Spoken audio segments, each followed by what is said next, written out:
Hello and welcome to this week's Football Talk podcast. It's episode 131 and I'm Dave and I'm the host this week, which is wonderful. Sit back, get comfortable, and we're going to bring you up to date on potentially most of the week's football news. There's football that's happening tomorrow, so we always miss that out, and then it gets released on Spotify on a Monday, and someone said, well, this isn't the weekend's football, so I ignored that comment. We're going to be talking news. I'm going to get my brain challenged in the quiz from Josh. We review the weekend's football, and then Josh is going to stare blankly at the unsolicited wiki pick that I send him for the Wikifiles. So if that sounds something that you think you're going to enjoy, drop us a like, subscribe to the channel on YouTube and Spotify so you don't miss out. And we're here every Sunday at 10 a.m, even on those pesky international breaks. Now, over to my co-host all the way in England, where it looks like it's been snowing quite considerably. Over to Josh. Is it snowing in Kent?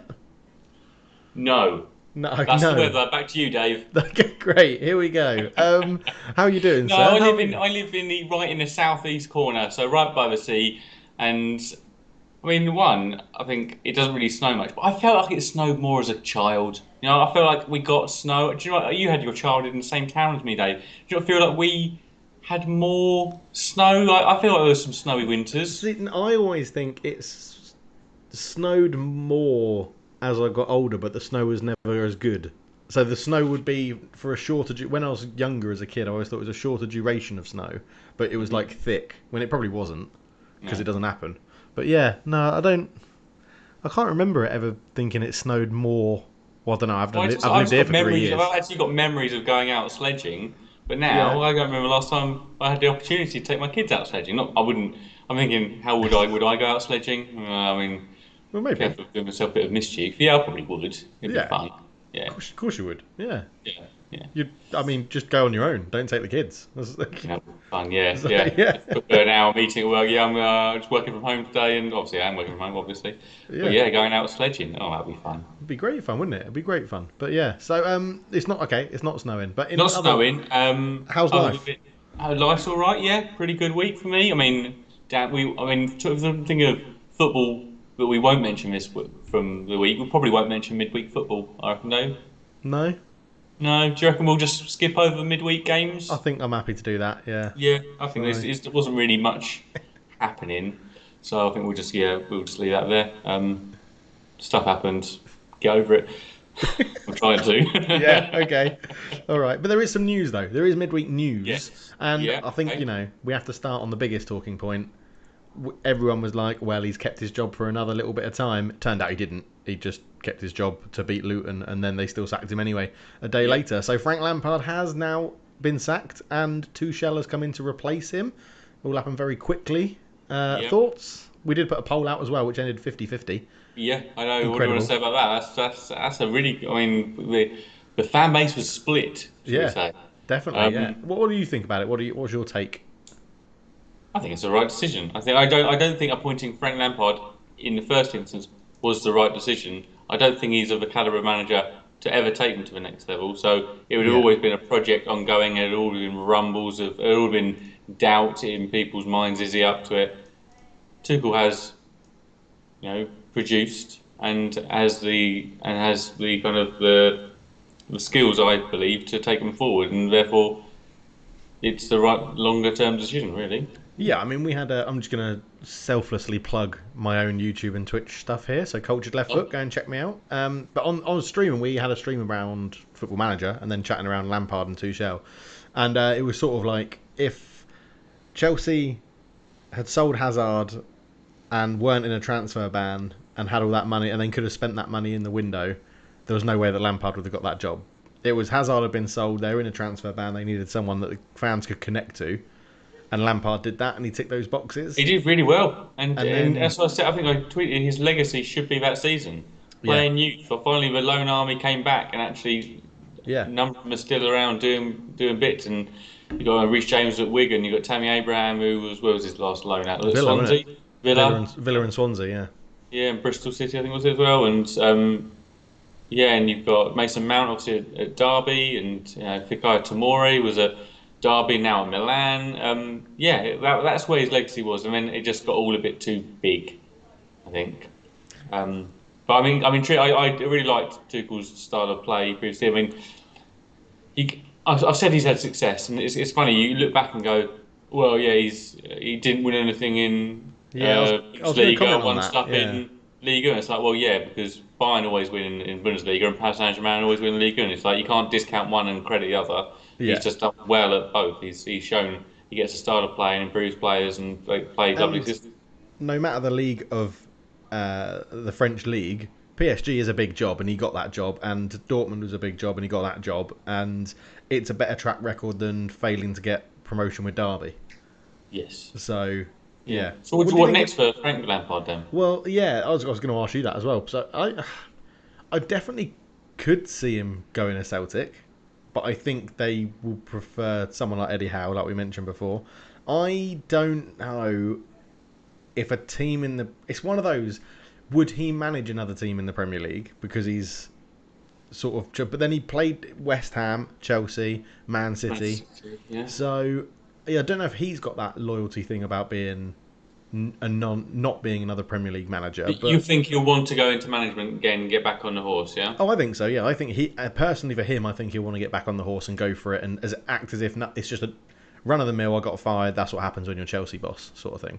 My guess last weekend when or midweek actually it was when Newcastle were doing badly against Leeds was Bruce out Lampard in was my little gut Yeah, feeling because I feel potentially. like Lampard has got something about the Kevin Keegans about him because his Chelsea sides were just a little Gung ho. bit gung ho at times, weren't Yeah, they? Like, yeah, who cares about the old defensive stability? We're just going to score a few goals, high press, bang goals. yeah, And I just thought, you know what, that would be refreshing for Newcastle. But I think at the moment, I'm a bit hesitant with that as a prediction now because I think one, Bruce, we'll speak about later, he seems to find a way. He doesn't feel pretty, but he finds a way. But also, there's no guarantee it could get really bad for Lampard. It could get really yeah. bad. If he was appointed, there's no dead cert like this is going to improve you. No, that's this the thing. And if you were,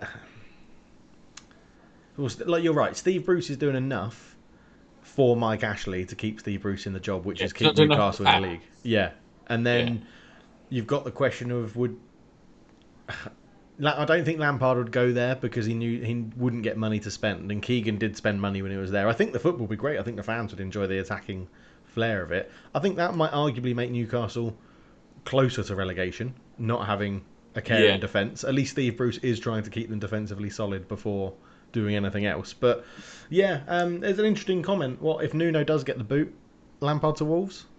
I didn't realise Lampard was Portuguese. I feel like that was Well, a prerequisite. well, who else is there that's Portuguese and a manager that isn't Jose Mourinho? I mentioned there's a lot, but none of them are to the caliber. No. Um, So, yeah, I couldn't. No, I couldn't see them. I mean, again, that would be. I mean, Wolves of elite, out of form side. yeah, I could see it's just too risky appointment. I think you got to think of the two situations. One, what would Lampard be willing to take, and two, what club would be willing to take a risk on Lampard. yeah, He's not a safe pair of hands for a relegation battling side. We might see some um, sides want safe, and or a bit later on in the season where they kind of float around mid-table and fancy a change, maybe go for a Lampard. yeah. Okay. But all the while they're in a relegation battle, I've kind of contradicted myself, but kind of firmed up my opinion. I'm not sure many sides in a relegation battle Yeah, would go Lampard's a guy. yeah. I know what you mean by that. I think Lampard. I think he might go. Oh, okay, I'm going to drop to the Championship and prove myself that I could have done it with Derby if I wasn't offered that dream job of Chelsea. So I Yeah. couldn't. I could see him potentially dropping down. Talking about Wolves. Bournemouth, he's got a little bit of, I mean, isn't there a relationship with Bournemouth maybe with his uncle Harry Redknapp and the loans? Did he maybe have a loan Well, to Bournemouth? I yeah, don't know. probably. But Harry Redknapp's managed Bournemouth, Portsmouth, and Southampton, so he's got a link with the South Coast generally. Um, just talking of Wolves, what about Benitez if Nuno does go? Benitez to Wolves? That would actually be a very good shout. Yeah, might, That would work really well because there's that kind of pragmatism around Nuno's Wolves, yeah. and they're lacking that kind of defensive solidity, flitting between back fives and back fours. Yeah, that would really I work. I might mean, put a cheeky 50p on that and a bit of a yeah, yeah, yeah, a bit of a I like that. next permanent Wolves manager after I Nuno. like that. Yeah, Yeah. Benitez. Free agent. Do you have a free agent? That's what you call football, isn't it? I guess a manager is still a free agent. Yeah, he's still a free agent. Yeah, yeah. So, cool. Yeah. So what else in the news has caught your eye, Joshua? Antonio Cassano. Really I think good he forward for spoke. Roma. Yeah, I feel like he spoke for the world at this point. So he mentioned at Real Madrid, I ate Nutella straight from the bottle and gained 14 kilos in 7 months. And it's because at the time I think Real Madrid was sponsored by Nutella in some way, shape, or form, and the players were given like 5 kilo jars every now and then. Oh my word. That's the Now, dream. I'd like to think that I speak of everybody here, but we've all eaten Nutella straight out of the jar, yeah? Yeah, I have. Oh Yeah, yeah. I yeah. do it here. I've got Nutella here. Oh yeah, So absolutely. Like if I like sometimes like weekends, I like to have a little treat. Okay, yeah, I like to have something in the cupboard. If I don't, that spoon is going straight in that Nutella jar, and I'm just going to dipping going in. to town. Right? So Yeah, I'm chowing down on that's some incredible Nutella. though. That's impressive, That isn't is it? impressive. 7 months, you say, Yeah, he's basically gaining 2 kilos a month in Nutella. in I mean, it's Nutella. a great. Yeah, When you think about it, it's brilliant. I mean, it's I dread. mean, yeah. If I could choose a way, Yeah, yeah. Nutella and ice cream would probably be If it. someone went, Josh, you've got to put on 14 kilos in 7 months, and you Yeah, could so pick I how was you do it. an acting role. I was doing something, a job, Yeah, an acting yeah, job.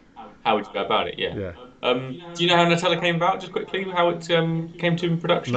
It was due to rationing in Italy during the war, but they wanted to make the chocolate go further, so they mixed it with hazelnuts. brilliant.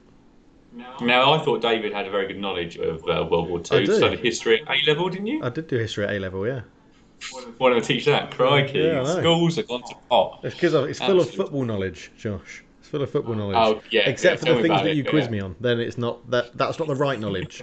You're No. asking the wrong questions. Yeah.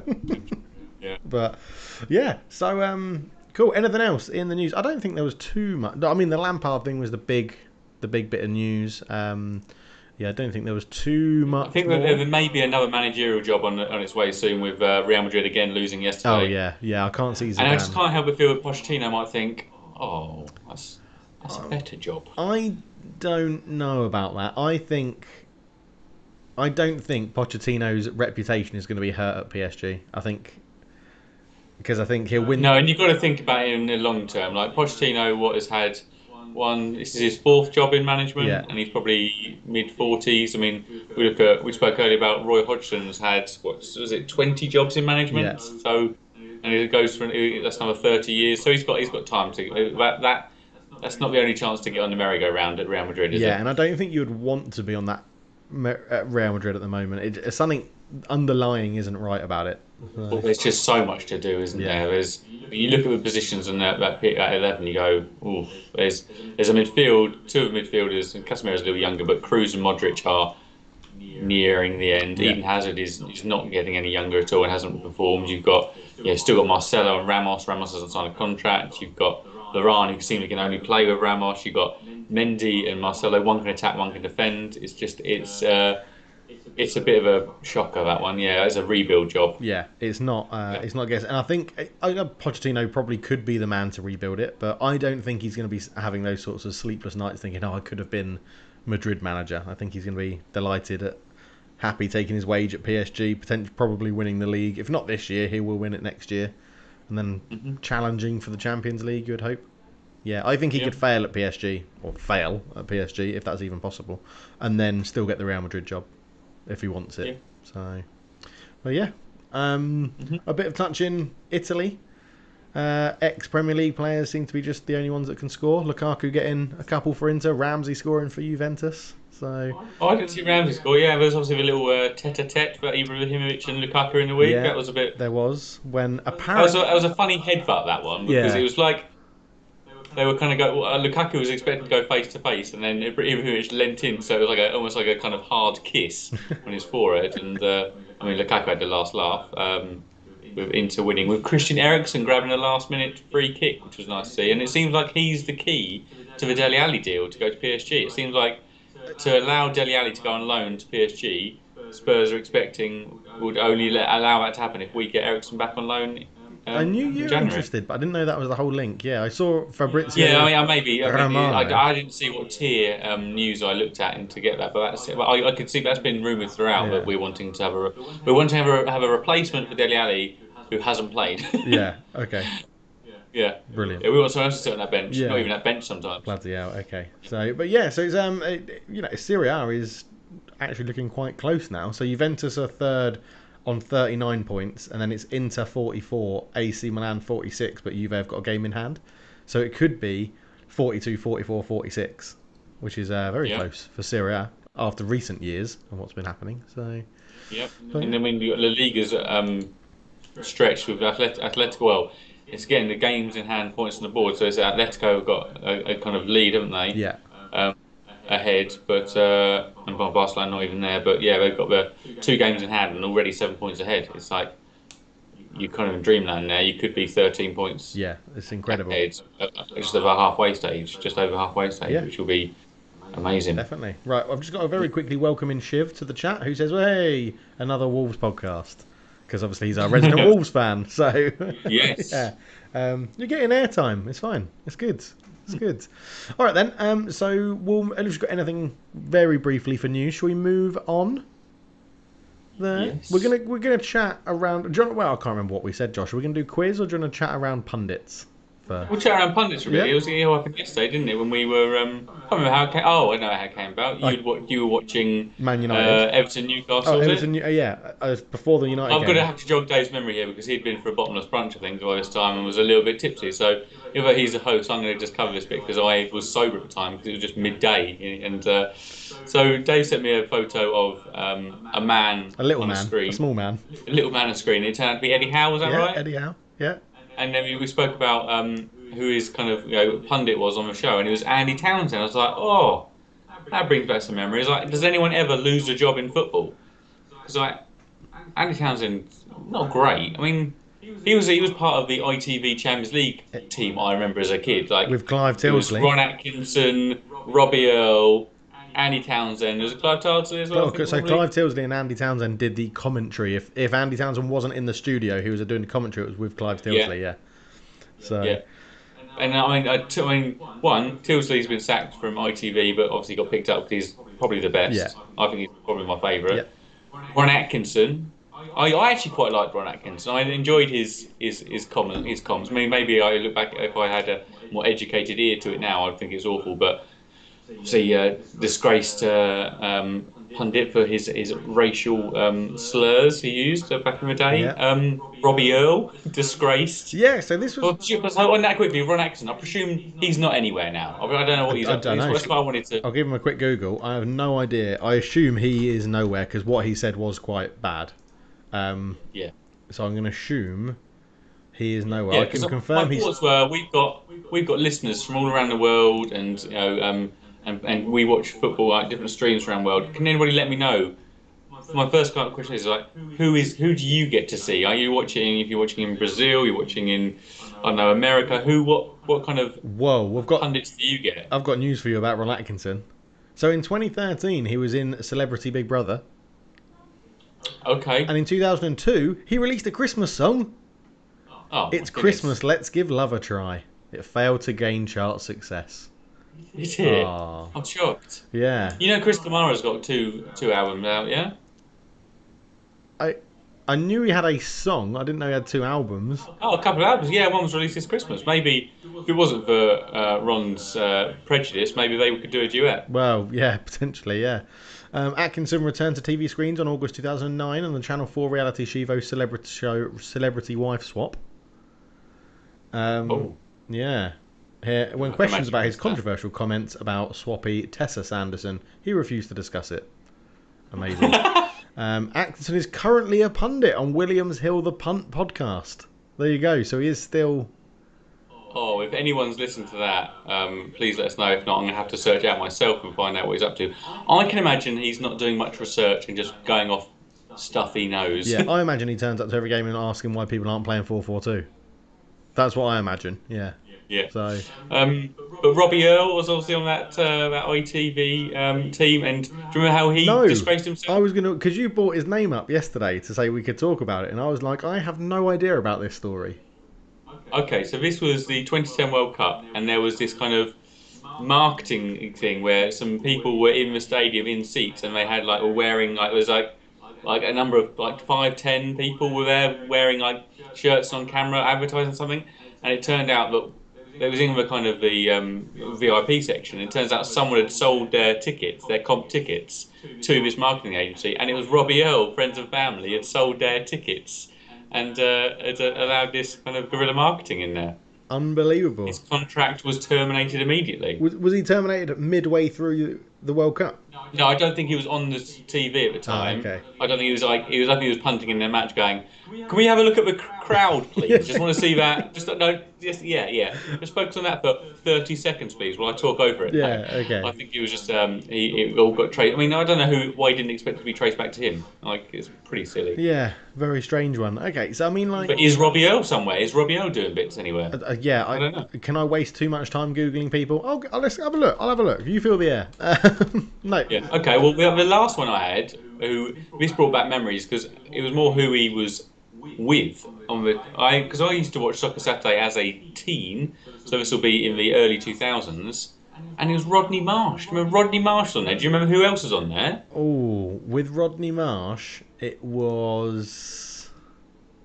God, no, I can't. George Best. George Best, yeah, I do remember George Best being on there.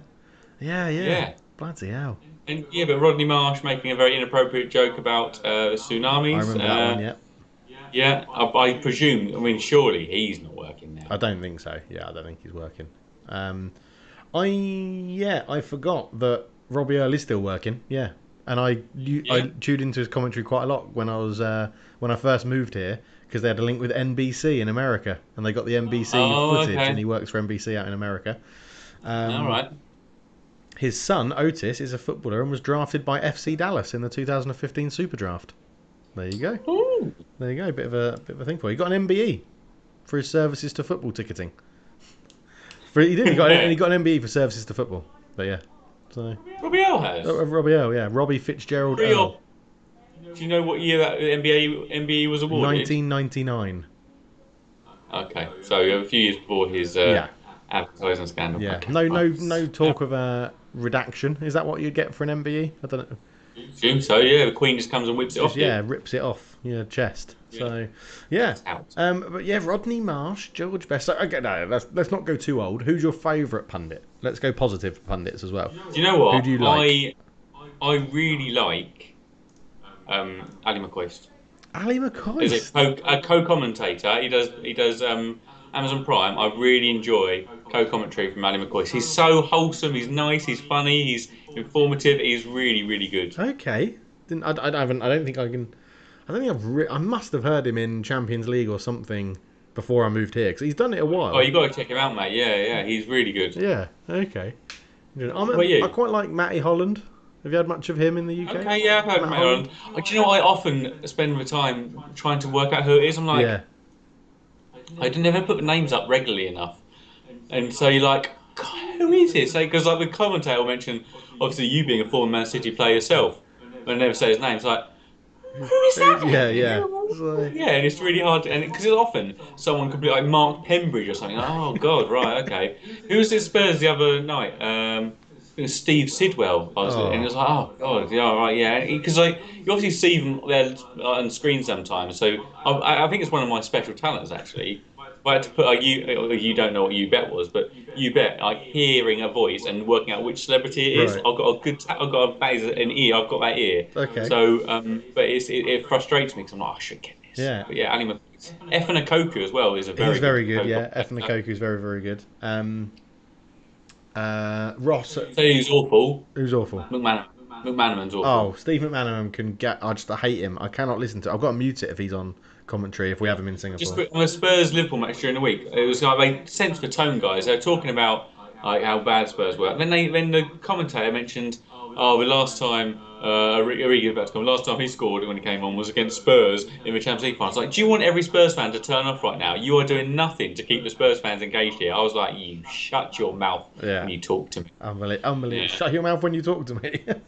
It's a quote from When It Crashes. Okay, yeah. Who else? Oh, I think I texted you the other day when I was watching some football in Singapore, and it was like, I've got a wonderful lineup. This was quite a while back. A wonderful lineup, and it was Owen Hargreaves, Michael Owen, and Tim Sherwood were the three pundits. And I was like, oh my word, kill me now. This is It must have been a Man Luckily, United game, otherwise I would have turned off. very rarely get Tim Sherwood. I mean, I'm not. Yeah, This- I mean Hargreaves, I don't mind.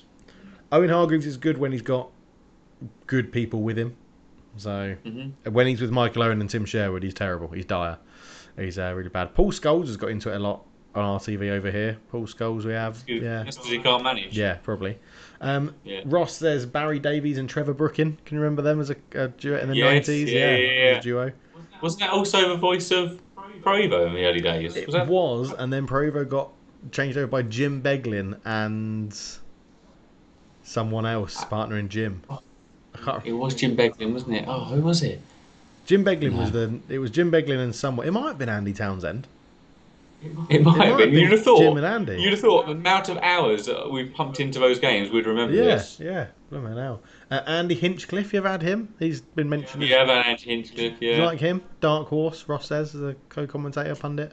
Forgettable, I'd say. Forgettable. Okay. So, yeah. I mean, pundit.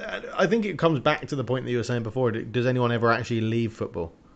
Like Big Sam will definitely be some sort of pundit when he finally retires from management. Roy Hodgson will be wheeled out when he stops managing. Eddie Howe's only been out of a job for less than a year, and he's already now in punditry for the Premier League. So it's a very closed off club, isn't it? In terms of for a while I wanted like match of the day, or even like I don't see why it's got to be ex-footballers. Yeah, like there's some really really good analysts out there and journalists. Like for example, I really enjoy imagine if you had like football cliches and the zone of marking on there. So Michael Cox and Adam Hurrey. Imagine them doing some. I just think that would be really. I would get maybe the kind of football nerdy side of things involved. But there's obviously a lot of people who don't engage with football the way we do. But I really think that would add something. Obviously might not be the best co-commentator, but in terms of punditry or analysis, I think that would be, analysis. That would be really interesting. Do you think that doesn't happen because you'd get too many ex-footballers being like, well, what do they know? They've never actually played the game.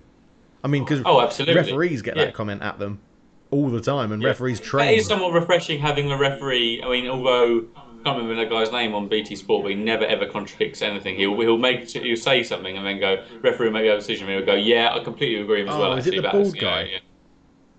It is. What's it, Dermot? It's not Dermot. Is it Dermot? Is it Dermot Gallagher? Might be Dermot Gallagher. It might be Dermot Gallagher, yeah. I think we have the same one here. Yeah, they must just use the same stock footage of him just saying, yes, definite penalty, or no, got the decision right. So, but yeah. Interesting. Pundits are an interesting one. But let us know who your favourite pundits are, and your least favourites, and the ones who you think have actually disappeared from a game and not done a thing. But yeah, are you going out there on a limb and saying least favourite Steve McManaman off the bat? No thought. Don't even need to think about it. I'm pretty sure it's Okay. Nice. Yeah. Yeah. Tim Sherwood for me, 100%. Yeah. Can't stand him. Cool. Excellent. Nice little topic of conversation. So let's move on then, Josh, to the quiz. Ooh, la la la la la la la. It's quizzing time. It is quizzing time. So, happy birthday to Dimitar Berbatov yesterday. It was his 40th birthday. And Dave, you actually texted me about this going, can we bask in Berbatov's glory? I'm like, yeah, we can bask in it. We'll bask in it so much, I'll produce a quiz for you on him. Yeah, that's not what I meant. And so here are 10 questions on the life and times of Dimitar Berbatov. Don't know his middle name. That's not a quiz question. All right, Dave. I will read them out for you, and you answer as we go through. 50% the pass mark. Do your worst. Because all right. Can I get 2 goes at the answer? Because I think a lot of them are going to be guesses. Greedy. Right. Yes, but you get half a point if you get the second right on the second answer. Okay. Okay. Yeah. Agreed. Yeah. Agreed. All right. First question: at which club did Berbatov begin his professional career? He must have played for someone before Leverkusen. And it must have been in Bulgaria. What's your Bulgarian? So I'm going to go with Levski Sofia. Ooh, incorrect. But you were close, so it must be. There's another Levski team, and I can't remember what they're. Or there's. That is the wrong element of the name to have taken. Oh, so, okay. No, I don't know what the other team. Who is it? I don't know what the other team is. CSKA. Oh, bloody hell! Oh, rubbish. Okay, yeah. What film trilogy does Berbatov credit with helping him to learn English? The Matrix. The Matrix I came out in know. like I know. 1999 or something. No, it's not that. Star Wars. Think older. Star Wars. Star Wars. No, it is The Godfathers. Oh, bloody hell. Okay, Dave, not great. No. He has won Bulgarian Football of the Year a record 7 times, but who is second? Stoichkov. Stoichkov. Dave's on the. He's got some money in the bank. Come on. Here we go. He's on the board. Berbatov has lost 2 Champions League finals. Against which 2 sides did he lose to? Barcelona. For Manchester United, Yeah. yes. And now, spoiler alert, he didn't get to a Champions League final with Spurs. Real Madrid. Real Madrid, yes. Leverkusen. Because Zidane scored that absolute wonder volley for Madrid. After the deflected cross from Roberto Carlos. Yeah. Did McManaman score in that match? He did. As well? McManaman did score in that match, yeah. He's getting a lot of mentions, old Steve, isn't he? Yeah, biased. So biased is what I hate. What manager has bought Berbatov twice? Once for Spurs and once for Fulham. Oh my god, so the real question is who's managed Spurs and Fulham? Indeed. Who has managed Spurs and Fulham?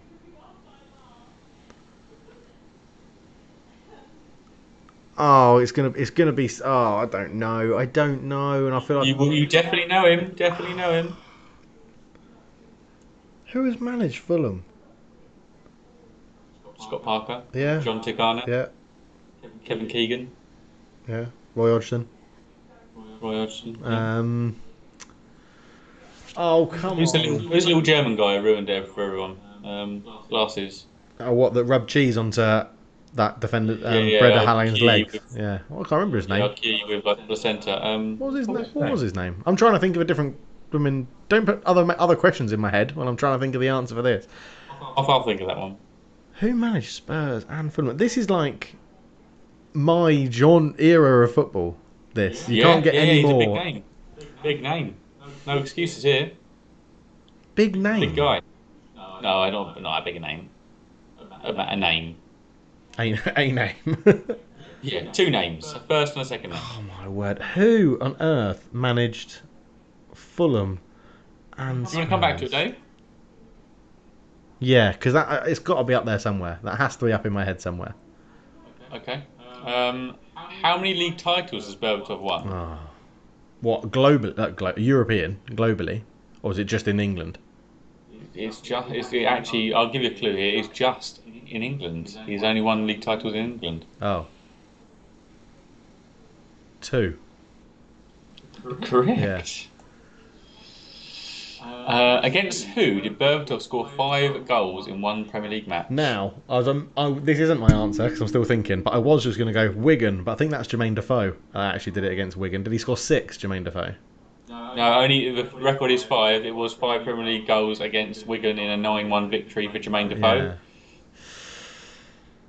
Berbatov, I'm pretty sure he did it for United. When Aaron Lennon tore Eric Edman a new one. Obviously, former Spurs left back just come back from injury, I think, and he tore him. And Chris Kirkland was in goal for Wigan that day. Ouch. Chris Kirkland's still playing. He might be. Yeah, very weak wrists. Who did Berbatov score 5 goals in one match against? I swear it was for Man United. It was for Because I can United, remember him yeah. celebrating and going like that to the camera. No, he is a goalkeeping coach. Chris Kirkland's been the Liverpool women's caretaker manager and is now Colne head goalkeeping coach. I presume he was in Colne, Lancashire. Yeah. Blackburn. It is Blackburn. I knew it was up Come there on. somewhere. I was just trying to remember the kit. I was trying to remember the kit. So, Okay. Berbatov has made the most Premier League appearances for a Bulgarian in the Premier League. But can you name the second and third place players? right, complete guess. Todorov. For Portsmouth. No? You get 2 guesses and 2 guesses. Okay, so you've got Todorov and Oh. Stilian Petrov? Is he Bulgarian? Slim Petrov is one, Yeah. yeah? So I've got 2 So guesses you've left got- to get one person. Yeah. Bulgarians. I'm surprised it's not. Oh no, because Todorov would have played a lot in the Championship or League One as it was or So whatever. let us have Todorov, yeah. I always thought he was a decent player. He A bit was, about yeah. him. I like him. Yeah. So, another Bulgarian. Another Bulgarian. I might have to pass that, I think. I might have to come back to that one. Okay. Yeah. At which club did Berbatov make the most league appearances? It's got to be This Spurs. is in any of his clubs. Oh. How long was he at Spurs for? Spurs. I'm going to go Spurs.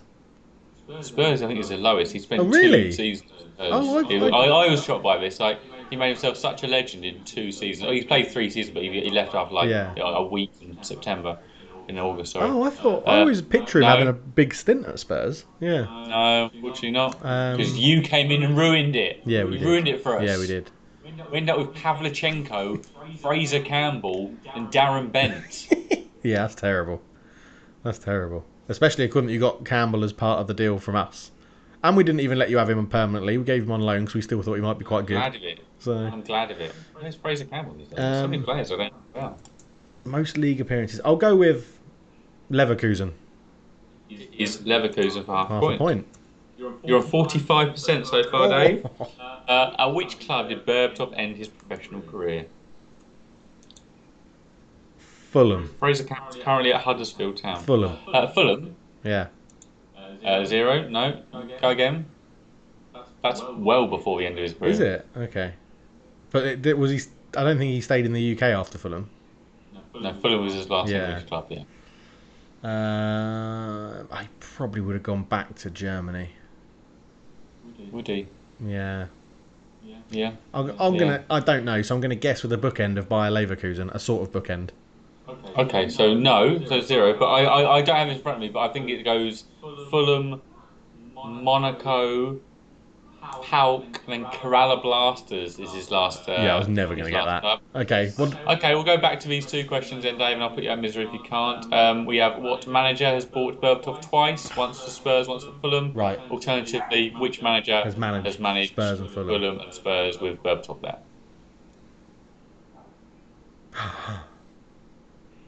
Dutch, Martin Jol. Yes. That's it. That's over 50%. Yes, that is. And then finally, the third place player who's made the 3rd most appearances for a Bulgarian in the Premier League, please. You've named Berbatov, obviously. Yeah. We have Sidi Petrov. You've attempted at Svetoslav Todorov. Tough for you to say. Yeah. He was a defensive midfielder, played for Charlton. His name is... Don't know. Radostin Kishishev. Oh, Kishishev, yeah, okay. Right, I can... Not bad, Dave. Pass mark again. I'm happy with that, yeah. I'm happy with that. You're passing the quizzes. Yeah, you do pass the quizzes. Ross is there. Martin Jol. He actually wrote Martin Yom and then corrected it to Jol. Number 6. Question 6, he put 2. What was that? Oh, yeah, titles. He got Blackburn with 5 goals.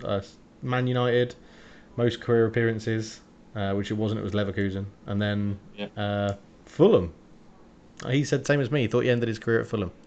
So, yeah, a little stint at it was replacing an injured Falcao at Monaco after that, and then I don't remember his Pauk one. I mean, Kerala Blasters is a faint memory. I think he was at Kerala Blasters with a couple of other Man United players, Rachubka and Brown. Oh, okay. Bloody hell. That's good knowledge, Josh, for you. Well done. Thinking about that. For me? Yeah. One day I'm going to give you a quiz. I was thinking the other day about a quiz I could give to you, and I left it too late. Because I was going to give you a quiz of like the year 2020 in the year of football. So not a season. So it could have covered 2 seasons, like half of last season, the beginning of this season, and then. I got it, Dave. I got it. Yeah. You're there. Yeah. Good. Yeah. But I left it too late because it's now tomorrow's February. So.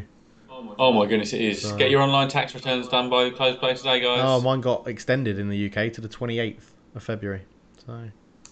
Because. I don't know. My accountant was just like, oh, you don't need to rush signing that and giving it back because it's been extended to the 28th. But I'm signing it today and I'm sending it, so... Oh, that's good work, Dave. Right, well, should we move on to reviews rather than reviewing our tax returns? Tax, yeah. Yes, reviews. Well, I mean, I was going to say I'll hand over to you, but you've pretty much led this podcast anyway, because I'm a... Yeah, it was a driving force here, guys. Yeah. I'll take over from my sub-host and come back to the main host. Right, let's talk the Alessandro Pistone derby. Yes, let's talk about that. You've put me right off. You have. You've been right off. Everton, Sorry, right. This Newcastle. is Everton, Newcastle. Yeah. Midweek results: Everton drew with Leicester. Newcastle lost 2-1 to Leeds. But I watched the Newcastle Leeds match, and there were shoots of hope. There was a bit of pressing going on from Newcastle. In the second half, there was a bit of, I don't know, some action, and it followed into this game actually because we were chatting during it, and just Newcastle seemed a bit more. They just played well. There was a bit more pressing, a bit more about them. New assistant manager, mate. That's New what assistant that's what manager. the You're chat adding is. to the list of assistant managers. So it seems there's a little kind of like core of people chatting on the bench. It's like Stephen Clements is involved. I don't quite. Is it Steve Agnew as Yeah. well? And this guy Graham Jones from Bournemouth. It's just a little quartet of chatting around. He's evidently made a difference. Yeah. He's the. I I think mean, is Steve Bruce now an assistant manager as well? Are they all co-manager.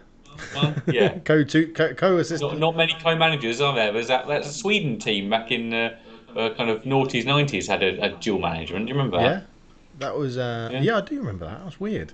The national team. Yeah. The national team had it. Yeah. And then we had obviously the likes of Roy Evans and Gerard Houllier over here. Yeah. Yeah, I think Newcastle they've got people coming back from injuries. I think just being able to the boost I imagine everybody gets just naming St Maximin in the squad is big. Yeah. It's big enough. Knowing he can come on the pitch and know he can just run it. Yeah. He can run out of trouble.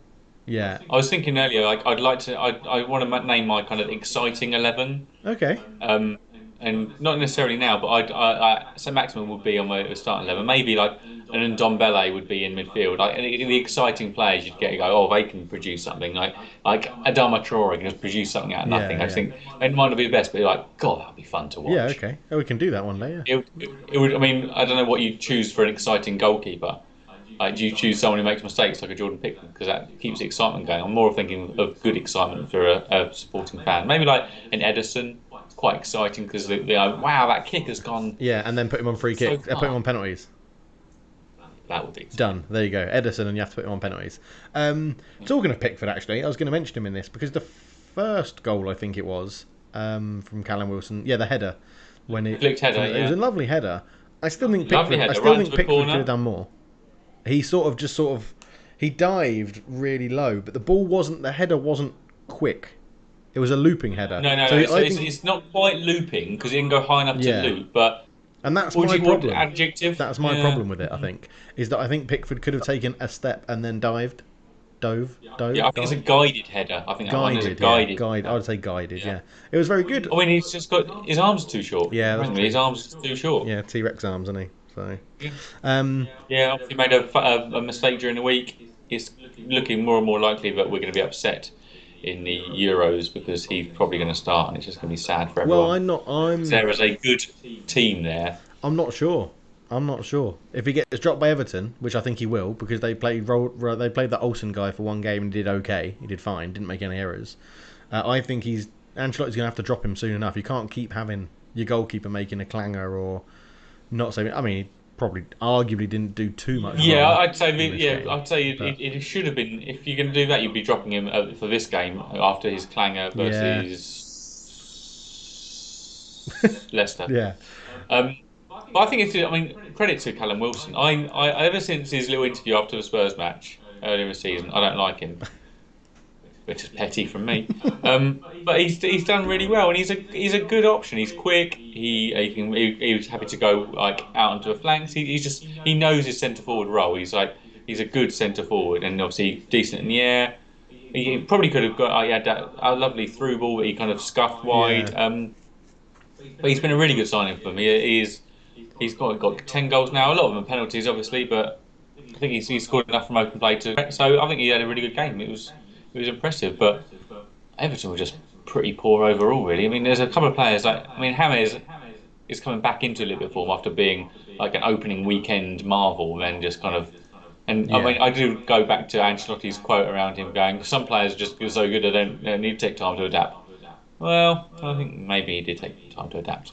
Yeah. He got absolutely kicked off the park yesterday, though. He got slaughtered. booted up in the air. He got. I know, kicked and I ankles, put a little stood bet on like yeah. a red card in the match, and it never materialised. The player I thought was going to get sent off was Sigurdsson, but didn't materialise. But Richarlison, it's just that every single year he has this. Richarlison, yeah, and he just fades off again. Yeah. future Ballon d'Or winner, my eye. He's just My eye. my eye. Yeah. Yeah. I know what you mean. I know what you mean. I think Everton. I was. Well, I think Everton just shouldn't be playing Seamus Coleman anymore. He looks so slow. He looked slow. He looked slow, and then St Maximin came on to run at him. Like Yeah, unfortunately, he's the better option. What we got, John Joe Kenny? Is that their other John Joe option? Kenny, I think is it. Yeah, at right back. Yeah, it's just it's a work in progress, isn't it? You can't fix Yeah. everything all at once. You'd love to be able to go and right, yeah, this is fixed, but yeah, it doesn't quite work like that. I mean, I think I feel for. I mean, Ancelotti, you think great manager, Everton. You think it's a long task to change the DNA of Everton. Really, it's just a bit. It's Yeah, too, true. also similar to Spurs. It feels like we had that kind of like repeated failures. I think Newcastle fans probably be a bit. I mean, they probably wanting Bruce out, and they maybe thought they were getting it, and then he wins this, and he saves himself for another like month. But I still think if he does that, if he saves himself for another month, but they keep those sort of performances up, it's more shoots of optimism for Newcastle fans. I think so. Yeah, I can. I think Newcastle fans would be a lot happier today than they would have been previously because their previous wins might have come off the back of poor performances. This was actually just a really good performance. So yeah, there are shoots of hope. All right. Yeah. All right, Okay. moving on then. We'll talk about the Wayne Hennessy derby, Palace v Wolves. Our Palace boy. lost. Yeah, Palace lost to West Ham during the week, and Wolves drew with Thomas Tuchel's Chelsea. Yes. Oh dear. Well, let's start. Let's start on the good things first, because we're going to have a big chat about Wolves, or a longer chat about Wolves and Nunes Pretender. So, Eze, Oh, cracking goal again, lovely goal. Should have been saved. I mean, But it's like straight.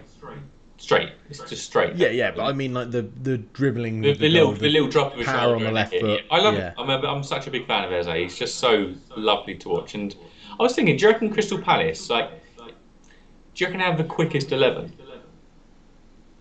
Like Van Arnold has got some pace on him. You've got Yeah, I think Zaha and Eze have got a lot of pace. You've got springing to mind is Arsenal. I'd imagine Arsenal got quite a quick 11.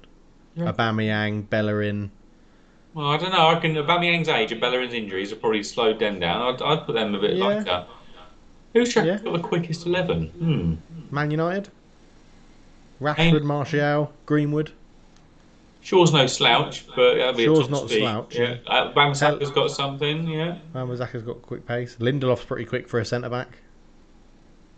yeah, Yeah, maybe. yeah. Who do you Interesting. think Anyway, the quickest 11? Okay, so yeah, Crystal Palace, like, they're such a funny side, but they just got that quality in places. Like, I mean, Zaha had that little chance to go again, but it hit the bar. But Batshuayi just, what did Palace do to centre forwards? Maybe Batshuayi never had it and showed it in little like spurts, loan Yeah. spells. Just doesn't seem to be the answer for Palace, does it? no, Batshuayi just reminds me of a sort of a even worse Morata. Is that in a loan spell he can do it in fits and starts, and he could probably come off the bench and do a decent job for you, but when he's the main striker he can't do it. There's nothing there. So, but yeah, I mean, come on then, let's talk Wolves. Let's talk Wolves. And Well, we spoke about them a couple of weeks ago, didn't we? And, yeah, last week. Last week was it? Yeah, and it hasn't 2 weeks ago. improved. 2 weeks ago.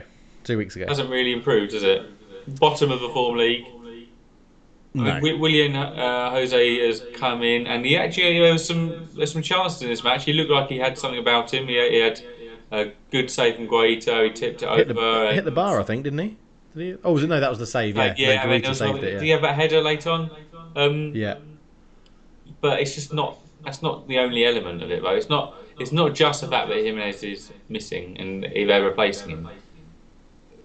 We're devoid of confidence now, and I think some managers can get their teams out of it, and Yeah. and stuff. I'd say Alan Pardew was never able to stop the rot.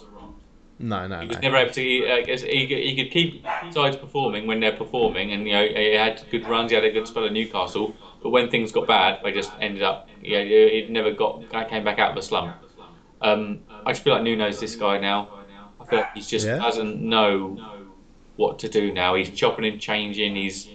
And you see that when managers are fighting for their jobs, but he just seems like he's a bit clueless, to be honest with you. Yeah, okay. Yeah, I can't really disagree. I think it looks... yeah, it stinks of not having a plan B because they thought they never needed one, sort of thing. They thought, okay, as long as Raul Jimenez is fine. From what I understand, throughout his career, Raul Jimenez had pretty good track record with injuries. He's never really been out for a long period of time.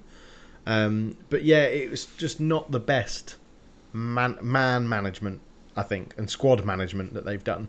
And I think you're right. It seems like Nuno's scrabbling around a bit to try and fall. I was going to say find, but it's not. It's more luckily fall onto a winning. Well, yeah, because they're just relying on moments of individual technique and brilliance, like Pundits or Neto. But to do that, they're trying to get themselves more attacking, which leaves themselves more open defensively. He's not finding the right at the moment. It's one of those situations where you do see managers sacked because there are players there, like they're missing at fullback and up front, but there are players there you feel like a better manager could do better with. It's not a situation where you think it's all hope is lost. There is definitely something there someone better equipped could do with. Yeah. So who then? If it's not Nuno, I just think that I don't think any name by name will be one they choose. I just can't see. I feel like it's going to go down that Portuguese road. I think that they'll AVB is he? If you're presuming still at Marseille and probably wish he wasn't after. He's Marseille because they were they're in a poor run of form and their fans were burning up their training ground, weren't they, and breaking in yesterday. Yeah. So maybe but I think there's probably an unknown Portuguese name out there, but off the back of the transfers that they're seeing go through, they're not exactly top of Mendes's list of helpers here. So I'm not sure it's going to get better for them. So no, I think they're in safe. A real struggle. They're safe from relegation because there's 3 sides worse than them. Yeah, it's not going to be a pretty season if they keep with Nuno. I don't think.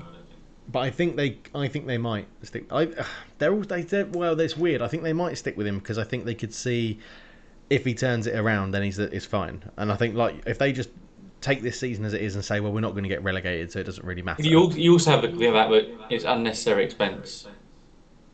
Yeah. This is a year when margins will be tight again with lack of revenue from fans. Like Chelsea are a different beast because of Abramovich, but clubs won't want. How many permanent transfer deals have we seen go through in the window so far? Probably like a handful of permanent deals. They can't. It's just you can't. If you think you can eke your way out and stay in the Premier League with Nuno, you do it. I think. Yeah, I think so. Yeah, and I also think that Wolves could be. They might just need one win, and it's morale's high. Everyone's having a great time in training the next week, and then they go and win another one, and it's all good. But yeah, it's interesting. It's very interesting to see how it goes. I mean, I'm quite keen to see a bit more of Willian Jose though. I think he did look quite good. Yeah, so especially don't know too much about straight off the bat as well. Like sometimes you're like, oh god, he's just doing nothing. But where have Wolves got up? Wolves have got Arsenal, Leicester, Southampton, Leeds. Yeah, not great, is it? It's not. Another round of midweek matches at home to Arsenal. You never know, but I'd say you're looking at a draw again for that. But we'll move on, shall we? Yeah, let's move on. So, Man City, Sheffield United? Sunji High Derby. Sunji High Derby, nice. Can I start off with this one? And how annoying it is that Sheffield United can defend incredibly well like they did against us and then defend like they did for the first goal. The only goal of the game. Yeah, that was the only bit. They defended very well apart from that. But yeah, they did. Yeah, that goal was comical because if you read the commentary, Man City gets the byline, lay it back, and tap in for Gabriel Jesus. Does not do it justice because 2 defenders had a chance to stop Ferran Torres, and he just kind of walks past them, and then Jesus has a chance within the 6-yard box. I'm looking at a photo of it now. He's in the 6-yard box with 4 Sheffield United players looking at him. Yeah, 4 Sheffield United players near him, but key behind him, not goal side of him, and just he has a chance to then just tuck it away past Ramsdale. But they did defend really well. I mean, it's harsh on Sheffield United. Sheffield United have lost 12 games by a 1-goal margin this season. It is what it is. Oh, absolutely, but it's their strike force. When we've been comparing them to the Derby, it's Derby were losing and just losing. They were. Oh yeah. It's just they operated on fine margins. The amount of games they won on a 1-goal margin last year, and they're losing them or drawing them this. It's just one of those things. They just don't have the firepower, and that's the key element to it. And nothing's really changing. I haven't brought in, as far as I know, a goal scorer to try. Well, no, their last it was Ryan Brewster, wasn't it, in the summer they brought in, and he's Yeah. not really even featured that much in No, starting playing against 11s. United for a bit, didn't he? But Yeah, no. But that's in terms of not conceding. That's one goal Man City have conceded in the last 8 games and two in the last 12. they're going to win the league now. I Ruben think they're just going Diaz to is steamroll having it. kind of Virgil van Dijk levels of impact, Yeah, but because there's so few ex-Man City players in the pundit sphere, no one is noshing him off quite as much. yeah, true, true. From an England point of view, he's bringing out the best in John Stones. So Yeah, but the problem there's going to be that he's Southgate's then going to might line look at up. it and go, "Yeah, let's put John Stones," and you go, "But we don't have a Ruben Diaz." Yeah, he's going to sit next to Harry Maguire at the back. Oh So my God. yeah, But but no, so I think I can see Man City just winning the league quite easily now. I think so, quite I mean, it's comfortably. amazing because Aguero's not really played yet, and De Bruyne is out injured. But I mean, it's just Cancelo is. I really enjoy Cancelo. Obviously, didn't play. Walker was in, and it's testament to Walker that Walker's now like it's a step down compared to Cancelo. That's more praise to Cancelo stepping himself above Walker. Yeah, Walker's like their main playmaker. I mean, Cancelo's like their main playmaker now. He just drifts in. He has just learnt that role, that fullback role, so well. And it's not even a fullback role. It's like, yes, that's where you're on a team sheet, but you're playing where we need to play you. He finds himself like on the edge of the 18-yard box so often. It's so in weird. in Football Manager terms, it's an inverted wing back on attack. Is how I would describe him. He just picks the ball up and just runs wherever he wants to go to make that happen. Yeah, inside and then forward. Yeah, but So yeah, I like Cancelo. 2-footed as well. 12th straight win in all comps for Man City. Yeah. Foden, Great. loving him. Yeah. Is he going to the Euros, Oh, Foden? got to be. Yeah, got to be going. And yeah, it's just we'll talk about it on the international break. We'll talk about the England potential lineups, but it's just how you fit the players in. You've got some players and some attacking midfielders having good seasons. Foden, Grealish, Maddison having good seasons. They can't all fit in, but there's such something there. There really is something there to create a side. It's just need that balance. Yeah. One player I would like to shout out, player you'll love maybe from his Shakhtar days, Fernandinho. Yeah. Had another Yeah. amazing match, but I just look and he joined Man City when he was 28. To have the career from like 29 onwards is just amazing. Like it's just got to be. He's got to think like that's just dreams come true. Like you think you get to age 28, 29, you're like, okay, all right, yeah, what can we achieve? And he's just gone. Well, I imagine amazing. as well when Man City bought him, it was for the next 2 years this guy will be our holding midfielder, and then we'll, he'll be too old, can't do it. We'll exchange, we'll get an upgrade or whatever. But yeah, he's just been there all the time. He's been and he shows when he's not there. Rodri doesn't. I don't do the job understand. in the Rodri's like same the opposite fashion. of Fernandinho. Rodri's so slow at doing everything. He just seems like a cart horse. He's just like, oh, come on, Rodri, move those feet a bit quicker. Whereas Fernandinho just like seems all nippy and agile. Yeah. Yeah. No, I love him. Yeah. Good man. Yeah. All right. Shame he So plays for Man City are top by 4 points with a game in hand. Yeah. Yeah, they did well. They've done well. Damn it. Right. West Brom Fulham 2-2. Yeah. You don't mess with the Zoltan Guerra. Ooh. Oh, I used to love Zoltan Guerra. Yeah. Can you remember Football Manager Live when we used to play that? Oh I my signed goodness. Zoltan. Yeah. I signed Zoltan Guerra in that just because I really liked him. He What was happened to rubbish. Football Manager Live? They just discontinue it. There was loads of like hacks that you could do. So yeah, it doesn't. It's not for this podcast, Josh. No. Not for this podcast. It's finished. It's ended. 2-2 then, and so neither team needed this result. They did not want this result, and No. they shouldn't have got this. Fulham should have been clear, Out of sight. because Big Sam's going to change things. He's going to bring on his massive new striker. His name Diagne. Diagne, yeah. From Galatasaray, and he's going to just get amongst it and mess things up. And I can't remember his name. Bobby Di Cordova Reed, is it? Bobby Di Cordova Reed. Good goal, bit of a miss. Lookman. There's a close to being a penalty. I think if he'd gone down, that pull from Ajayi. But he should score. Yeah. He's got to score. He just didn't quite. None of his touches went quite right for him. He just went further away from goal. If he'd been able to get a touch and go face up the defender straight away, and maybe do something. Yeah. But it just left himself drifting and having to cut back. But just left themselves open for the second half comeback. Oh yeah, definitely. Do you think just because obviously Sam Johnston was very busy at the beginning of the game for West Brom in goal, and he had a very good game in the last game for West Brom? Do you reckon he could nudge into the squad? I'm not saying starting goalkeeper for England. Do you reckon he could, He's definitely got given a the fact chance. that Yeah, I think yeah, he'll be in the shout. I think he probably deserves a place in the squad. Yeah, in yeah, a squad. I'm not okay, saying the squad, but in a kind of lead up friendlies yeah, the squad. provisional Yeah, maybe squad, yeah, named him like the 36, whatever they do. yeah. Yeah. So Costa Pereira for West Brom, You mean their best player? their best player, and my question is, will he stay? Like end of this season, do you see him? No. Well, actually, rephrase that. Will a bigger club try and prize him away? Will a bigger club look at him and think you could do a job? Yeah, but it won't be much bigger. I don't think. I still think it'll be a side down the bottom there. Yeah. Yeah, Okay. but So I'm going. They're not down and out yet, West Brom. they're not. Because like Diagne coming in and he got the assist and was difficult to manage. It's just that big centre forward that Big Sam likes. He builds some tactics around. I just I'll be interested to see what they can achieve in the second half because obviously it's Big Sam. We know what he's about. Yeah. I just know I'm not writing them off yet.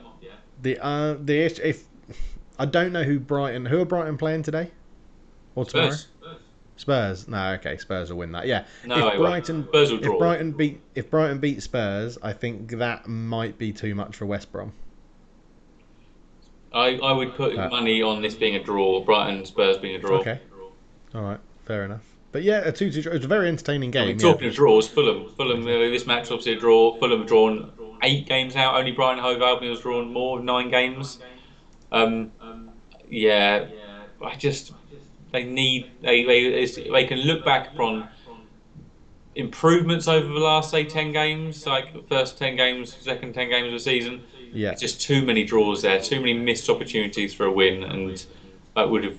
I just whether they can keep that momentum going or they're going to slip back into defeat. It's hard to see, but Mitrovic needs to start offering more. I think got the assist here for the first goal, but I think he needs to offer more. He's not. I mean, has he scored? One, I think, this year. Yeah, in the league. Not good enough. Even that might have been in the cup. So.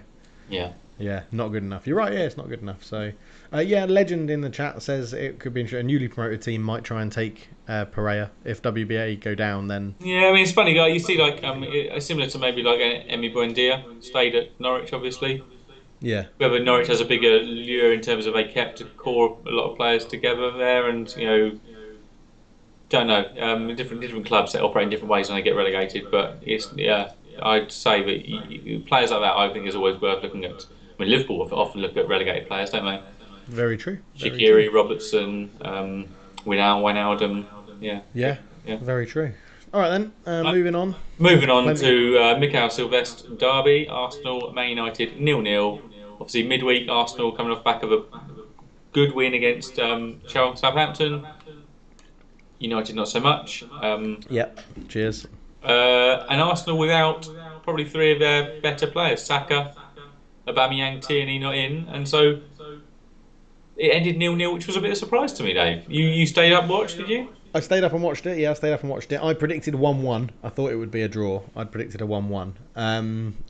It was probably the most entertaining 0-0 draw I can remember watching in a long time. Yeah, it was very entertaining. Good chances. There was, Bars was hit, and the composite beams were hit. Yeah, Cavani failed to hit the target from a combined 12 yards out and 6 yards. I mean, tough chances, I'd say. His near post one and his volley. They both resulted in a corner. Oh no, the volley was a goal kick, but the other one, a joint effort between Smith Rowe and Leno got a touch, and a corner was awarded. So that's what I'm going with. Yeah. I mean, biggest celebration of the night: David Luiz heading away Bruno Fernandes' free kick. Have you seen the fist pump he did after that? It was literally like he just scored. It was unbelievable. One of it looped over the bar. So they looped back. Like over the bar away from Leno, But to be fair to him, in the replay, you do see him sort of jump, and as the free kick's coming, he goes and actually directs his head to get it over. So it was good to see. A really entertaining game. There's not Rashford's blowing a bit hot and cold at the moment. He is, isn't he? He looks. His decision making's always been a little bit iffy. He's much more of a natural, like, don't have to think about it, have a go Well, like, there's sort of that player. time when you won the ball high up and then he lashed it near post. I'm thinking that's not right. That's not the like. There's probably Yeah, there could be a cross that you could have played in there because it was kind of like maybe a 3-on-3 or something. There was a bit of space at the back yeah. post, and even then trying to hit it near post, I feel like that's just not the right answer anyway. And when he ran through 1-on-1, got the ball stuck under his feet, and then did a really good drag back that took Leno out of the game, and then got it stuck again, and then had to go back away from goal and lay it off for an effort from Bruno. But yeah, all in all, I was pretty. I mean, Arsenal were in good form. We weren't in that good form. I'm not too disappointed with the Yeah, draw. It Arsenal's keeps us form second. So is nice, isn't it? Arsenal, yeah, it really has turned around. It's been pleasant to see. Obviously, there's talk of Arteta and but defensively very solid. I think only Man City have a better defence than them, which is impressive, judging yeah. based on the personnel they've got. And the goals have started to come a little bit. It'll be interesting to see if Odegaard can make a difference. I mean, it's a 6 month Oh, loan deal from a player who hasn't played in the league before, so I wouldn't, I'd just be but hesitant to accept much. I did like. So I kept an eye on him when he came on, and I did like the fact that already straight away he was like pointing at people where he wants them to move, and he was trying to orchestrate that midfield, which I did quite like for Arsenal. Yeah. And it's the best game I've seen Pepe have, I think, for Arsenal. He did Yeah, so and he well had on a the better wing. game So midweek as well yeah, against so Southampton. Yeah, yeah, very interesting. Yeah, decent result. A decent result. So the last game then, on to the last game that's been yes, played so the far. Peter Crouch derby. Both sides coming off losses, Arsenal and Burnley respectively. There's two key talking points for this, and it's both would have upset Southampton. I think. Yeah, how is it not a penalty? Don't know. That is one of the most obvious ones that's gone to VAR I think we've ever had. Yeah. So Oh, just quickly on the Manchester United match, should Bruno have been sent off? yellow, a yellow card, I think. Amber. I'm thinking you can make arguments for either way. I think if he'd been sent off, a lot of people would have been yes, and if it'd been yellow, it'd been Yeah, something. But yeah, okay. yeah, Yes, this is handball every day. He leans towards it. It hits his arm. well, his arm isn't near his body, No, and he leans this way. It's like it's definitely a penalty. I don't know how it's not given. we don't know it'll be a red card as well because of. Well, no, because the goalkeeper was still standing on his line. There was still it wasn't. I wouldn't say it was clear. But well, I guess it was a no. Wouldn't No. be. No, it wouldn't be a red card because it'd be double jeopardy, wouldn't it? Is that Because he's double not physically keeping like handling the ball on the line to keep it off. There was still someone behind him. The goalkeeper was there. Not sure. I'm Yellow. not. I think penalty yellow card. That's what I'd give. Yeah. And then yeah, I agree. Penalty yellow card. And then the final one, obviously the offside. Yeah. This is. There's been less, haven't there? There's been less issue with the offsides recently. I mean, Spurs had one during the week against Liverpool, but that was probably just about right. It's just so close. This is just such fine margins. It's got to be very hard to take. I'd say for Southampton. Southampton were probably the better team. I'd say, especially I first think half. so. Yeah. I Yeah. think Southampton were the better team. I think. No credit to Villa because Absolutely, their yeah, heads you- could yeah. have dropped, and Barkley took his header well for the goal. He's another one that's coming into a bit of form, really enjoying his football at the moment. So, yeah, I think Villa did well. I think it was good. I think it was a decent game. I think there's a lot of. I feel like maybe Southampton have missed the boat a little bit in terms of making that squad better. I know it's hard because of the pandemic and everything like that, but you could see that Hassan Hutter was potentially onto a good thing last season, and now this season you sort of think, okay, January maybe not, but in the summer, if they don't invest in that squad, and they're never going to make that step up to the next level. Well, But yeah, it I all think, depends on who they yeah, sell. they've been in poor form of late, and it's the reliance on Danny Ings. Danny Ings didn't really get much in terms of chances of the yesterday. The chances fell to like Shea Adams, Armstrong.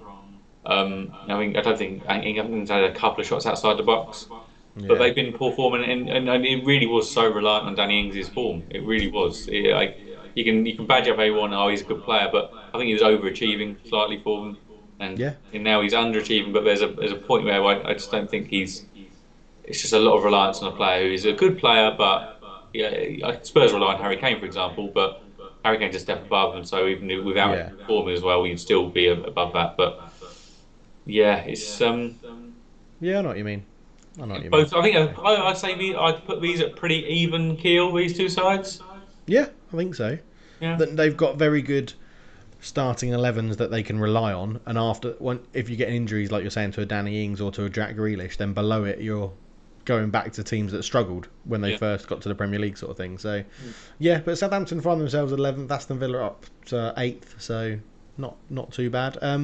Predictions for fixtures coming up then? So what we got then? What's in the agenda today? We have. Chelsea Burnley. I've been intrigued by this one. I think Burnley. I don't know. Tuchel hasn't obviously made a difference yet. I mean, the Wolves match didn't make any difference. It was just not his side at all. Yeah. I just got a feeling that Burnley will get something out of this match. I feel like it could be a draw.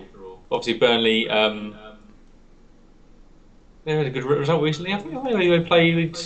They beat, They beat Aston someone Villa, 1-0, didn't didn't they? they? They Yeah, beat Aston Aston Villa Villa 1-0. 3-2. Yeah.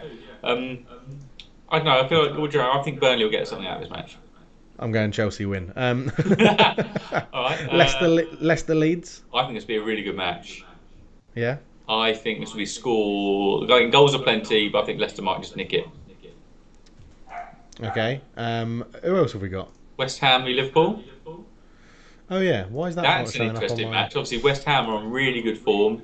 One of the form sides. I don't know if they've got any injuries, but Liverpool just come back. If this had happened like a week ago, I think Liverpool would have been struggling a little bit, but they look really dominant against Spurs. I mean, Yeah. Spurs allowed it to happen with some individual errors, which hopefully West Ham wouldn't have. But I think West Ham will be feeling as confident as they can be going into this match, especially with Liverpool's defensive woes. Matip going off injured, and I don't know. Antonio might cause some problems here. I would hope that West Ham can get something out of this match. I say hope. Yeah. I don't know why I'm cheering West Ham. Draw, please. Draw. Okay. Yeah, I think it could be a draw. So. And Brighton Spurs, I've already said draw. Yeah, you did say draw before for Brighton Spurs. I think Spurs will win. I think you'll nick a result there. Be interesting to see how we play. Do we go for Vinicius, actually play our backup striker when we need to play a backup striker? I doubt it. Interesting. I think Ross says in the chat, Werner to score. I think he will.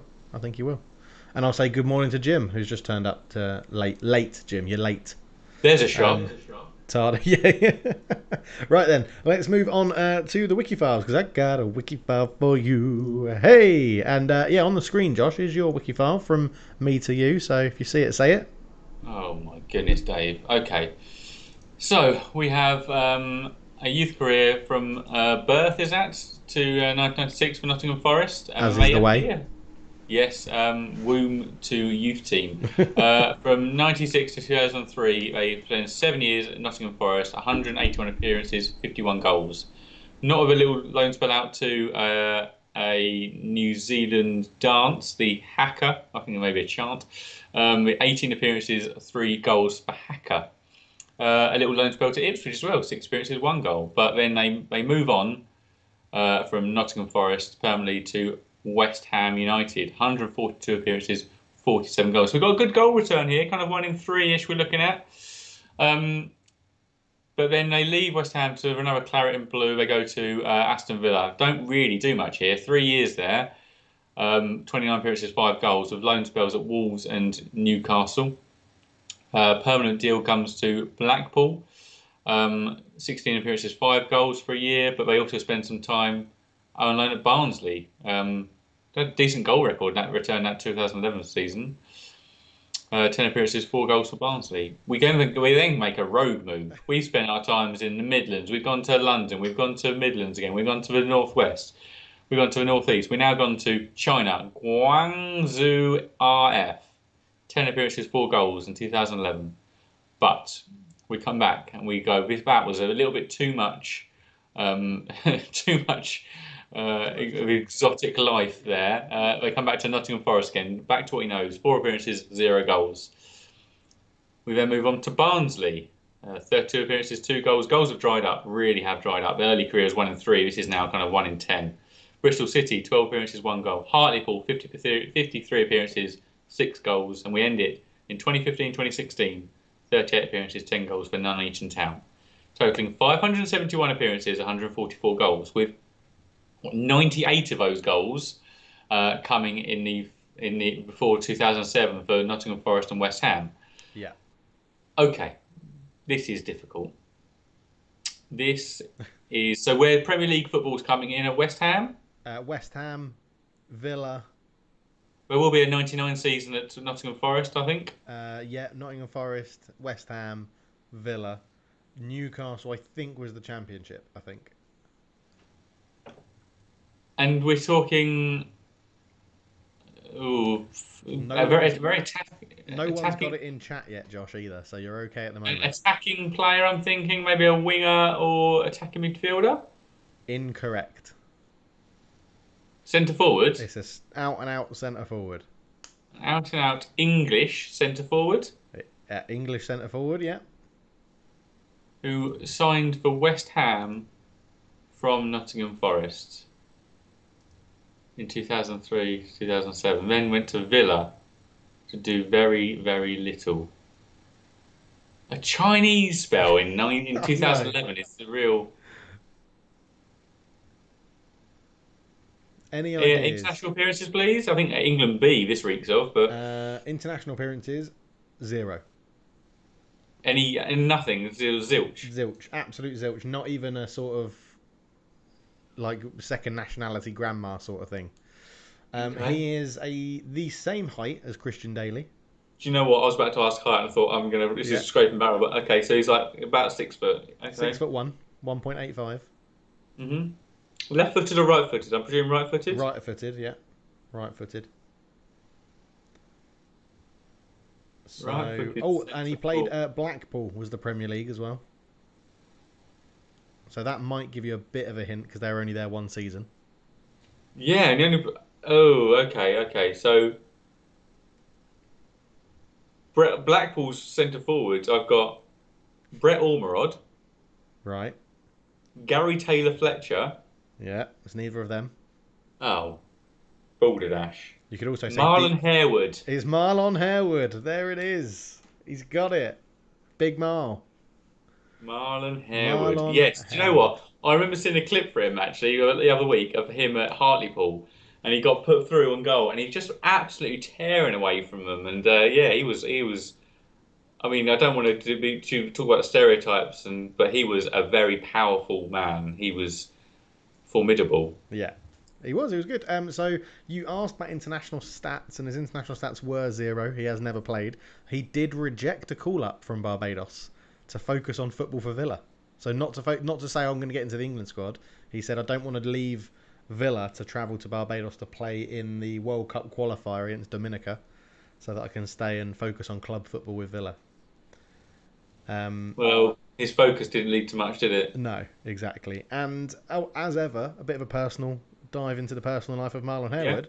Yeah. After ending his football career, he went into a business designing and customising cars. Oh, he liked Pimp My Ride. What's it? Tim Westwood's Pimp My Ride. Pimp Is that My what Ride, he's inspired by? He loved a bit of Pimp My Ride. So, Marlon Harewood, ladies and gentlemen. Marlon Harewood, ladies and gentlemen. Harewood, yeah. So if I said to you, now you've got his career there and it is Marlon Harewood, pick a shirt that you picture Marlon Harewood in. Is it Blackpool because that's what trogged your memory, or is this... No, it's not. I would say it's West Ham. West Ham, yeah, I think mine would be West Ham as well. Mine would be West Ham. And nobody in the chat got that. So, yeah, there we go. I've gone to the wrong screen. There we go. I'll end it there. And we'll say, reminds me of Craig Johnston. Playing football for Australia is like doing surfing for England. Cheers, Jim. Good chat. Right, we'll end it there. So, yeah, thank you so much for watching, everybody. It's been great.